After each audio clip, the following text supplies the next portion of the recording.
En el nombre del Padre, y del Hijo, y del Espíritu Santo. Alabado sea nuestro Señor Jesucristo.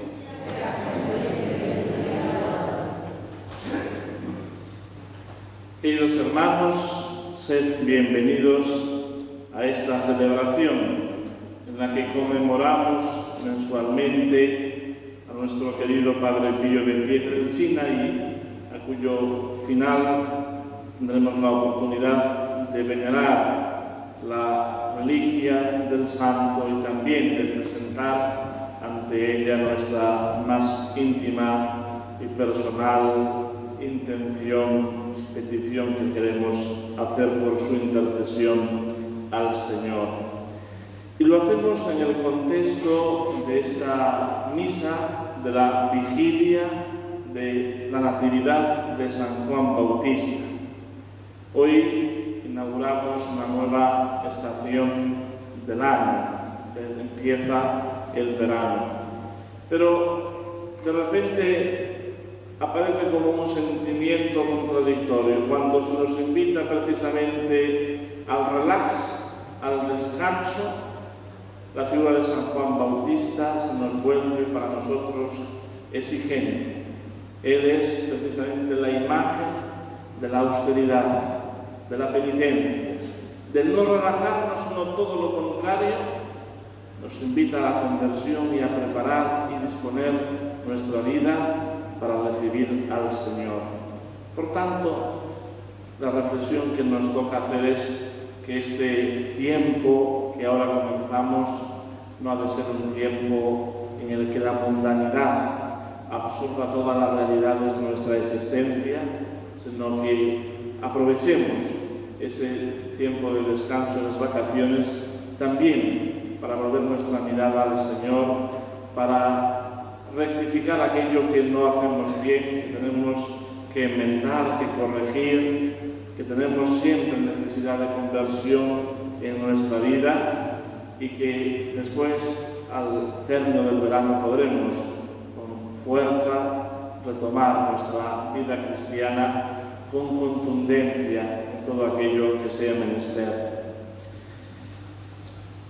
Sabemos la importancia que tiene la figura de San Juan Bautista en la historia de la salvación, sobre todo porque él es el puente entre esa historia santa del Antiguo Testamento y el comienzo de una nueva realidad que viene a dar cumplimiento pleno a todo lo que antes había sido un tipo, una figura de lo que iba a venir. Precisamente él tiene el título del precursor del Señor. Es más, nuestro Señor Jesucristo, refiriéndose a él, dijo: es el mayor nacido de mujer. La Natividad de San Juan Bautista nos pone ya en el pensamiento de la Natividad de Jesús, de la Navidad. Lo mismo sucede con la Natividad de la Santísima Virgen, puesto que esas dos figuras esenciales de la historia de la salvación y de la obra redentora de Cristo nos están ya poniendo en el preludio de lo que va a suceder, la venida del Hijo de Dios, del Salvador de los hombres. Es por tanto una señal de la inmediatez de que han llegado los tiempos de Dios, de que Dios va a cumplir sus promesas. Y hoy precisamente acabamos de escuchar en el Santo Evangelio, y ya nos lo presenta la antífona del introito, el cumplimiento de esas promesas hechas al padre de San Juan Bautista, al sacerdote Zacarías. Precisamente a él San Gabriel le va a revelar la misión y qué va a ser lo característico del precursor del Señor, de su hijo Juan. Lo primero de ello es que Juan tendrá una santidad y una gracia especial. Es verdaderamente la presencia de un hombre de Dios en medio del pueblo de Israel. Su misma figura es un reclamo para convertirse, para volver la mirada hacia el Señor. Una vida penitente, una vida austera. Podría tener con toda seguridad una buena posición social, formaba parte de ese estatus, esa casta sacerdotal a la que pertenecía su padre, y eso era relevante dentro de aquella sociedad. Y sin embargo, él vive al margen de todo eso, una vida de recogimiento, de dedicación al Señor, de penitencia y de anuncio de la venida de nuestro Señor Jesucristo. Está por completo consagrado a la voluntad de Dios.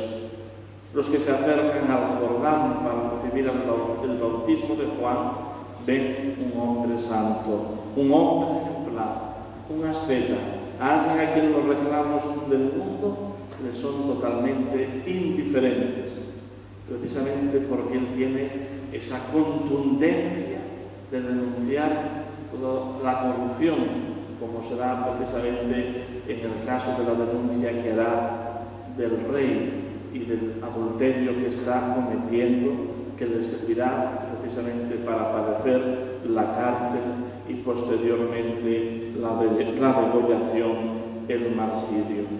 Pero algo característico de esta vida santa de San Juan Bautista será su humildad, un hombre profundamente humilde. Las expresiones que recoge el Santo Evangelio lo descubrimos de forma clara. No soy digno ni de desatar la correa de la sandalia de los pies del Señor. Es necesario que yo mengüe para que Él crezca. En San Juan también se anticipa esa kenosis del Hijo de Dios, que se hace pequeño, que se hace asequible, que se humilla precisamente para elevarnos a nosotros. En él también vemos el anticipo de lo que la Virgen Santísima se presenta ante el Señor como su humilde esclava, dispuesta por completo a cumplir la obra de Dios. El segundo aspecto que el arcángel San Gabriel le destaca a Zacarías es que el niño que va a nacer será instrumento de salvación para el pueblo de Israel. Muchos se salvarán por medio de San Juan Bautista, no porque él sea artífice de esa salvación, sino porque él va a disponer el pueblo para la salvación que solamente nuestro Señor Jesucristo puede traer. En ese camino de conversión que llega hasta el Jordán, donde él realiza ese bautismo penitencial, hay muchos pecadores, muchos arrepentidos que sinceramente quieren volver al Señor, que quieren disponer su vida de cara a Dios. Ese resto de Israel que, insignificante a los ojos del mundo, de repente se vuelve ante nosotros un ejemplo luminoso de cómo aquello que el mundo desprecia es escogido de Dios y grato a Él. Por eso San Juan Bautista se convierte en ese instrumento eficaz para disponer el alma de tantos hacia el Señor. Y el tercer aspecto que le señala el arcángel es que va a preparar el camino para la venida del Mesías. San Juan Bautista tenía un grupo de seguidores, de discípulos. Ellos eran los primeros que se conviertan en los discípulos, incluso algunos de ellos en apóstoles de nuestro Señor Jesucristo. Él los había dispuesto precisamente para ir en pos del Maestro, porque Él no era la luz, sino testigo de la luz. Precisamente San Juan Bautista va a señalar esa cercanía del Señor. No solamente está cerca, sino que ya está en medio de nosotros. Él mismo lo va a señalar como el Cordero de Dios que quita el pecado del mundo.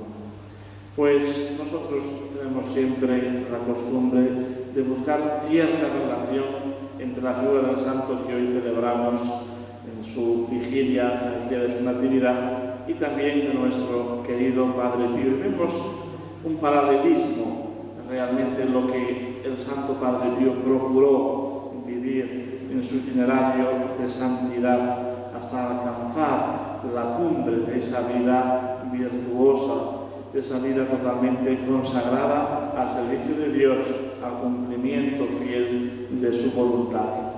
También en el Padre Pío descubrimos ese hombre austero, ese hombre pobre, ese hombre que se mantuvo con contundencia al margen del mundo.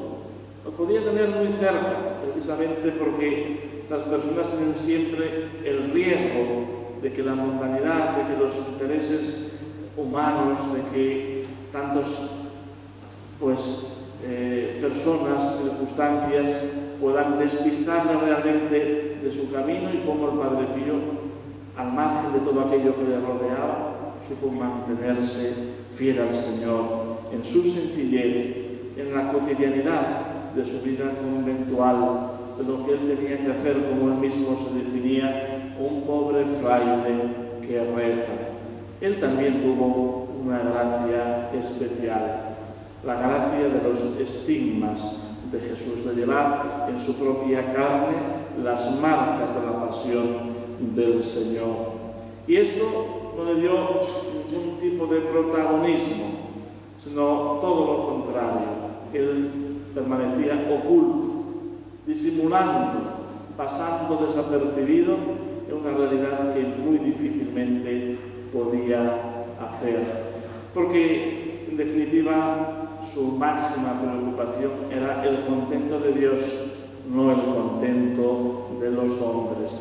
Cuando tenemos la posibilidad de ver alguna imagen, algún pequeño vídeo que hay del Padre Pío pasando entre la gente dentro de la iglesia o por los pasillos del convento, no se ve a un hombre que vaya buscando el agrado del mundo, ni de la gente, ni el aplauso, ni el halago, ni nada que de alguna manera le pueda enaltecer, sino todo lo contrario. A veces su gesto es duro, es distante, es difícil de mostrarse asequible. Y por el contrario, después, en el confesionario, en la dirección espiritual, esa cercanía era lo que más caracterizaba la sensibilidad de aquella alma santa, de aquella alma de Dios. El Padre Pío será también instrumento de la misericordia y del perdón divino, no solamente con su enseñanza, con el ejemplo de su vida, sino sobre todo mediante su ministerio. Algo que caracteriza el día a día del Padre Pío va a ser sus horas de confesionario, atender tantas almas que con angustias, con esperanzas, con ilusiones, con incertidumbre acudían a aquel famoso confesionario de San Giovanni Rotondo y se encontraban allí a un maestro de la vida espiritual, a un instrumento del perdón y de la misericordia de Dios. Y finalmente, como el Bautista, toda la vida del Padre Pío está señalando al Cordero de Dios que quita el pecado del mundo. Todo está señalando a esa víctima divina que se inmola por nosotros. Todo está señalando a Jesucristo crucificado. Él se oculta para que destaque Jesús. Él mengua para que sea Cristo quien crezca. Queridos hermanos, al prepararnos para esta bonita y gozosa fiesta de San Juan Bautista, que, como nos dice el Santo Evangelio, muchos se alegrarán con su nacimiento, que lo hagamos en este ambiente recogido que nos ofrece precisamente el acento penitencial de esta vigilia preparatoria, que sea una oportunidad para que, experimentando la misericordia y la gracia de Dios, de la mano de San Juan Bautista y especialmente en este día del Santo Padre Pío de Pietrelcina, podamos nosotros también perseverar en nuestra vida con estos ideales de preparar el camino para el Señor, el camino del Señor en nuestra vida, y de que otros muchos puedan acercarse a Él mediante nuestro ejemplo, y que nosotros seamos también coherentes como estos santos lo fueron, que el ejemplo de nuestra vida sea ya de por sí mismo un testimonio, una predicación muda que ayude a muchos a acercarse al Señor. En el nombre del Padre, y del Hijo, y del Espíritu Santo.